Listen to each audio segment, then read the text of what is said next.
พระรามหาโอ้ย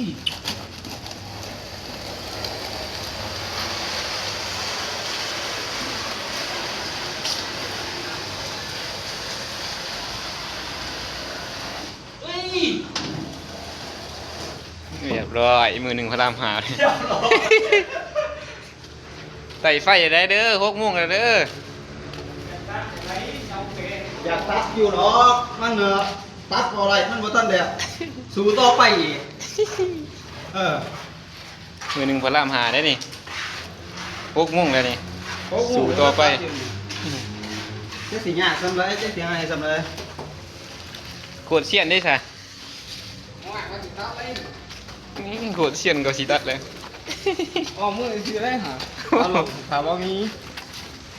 ติดการตั้ง2 คนเลย ทาเจ้าทาคอยมันสิเข้า2 ทุ่มเลยเด้นี่ บ่ยังหรอก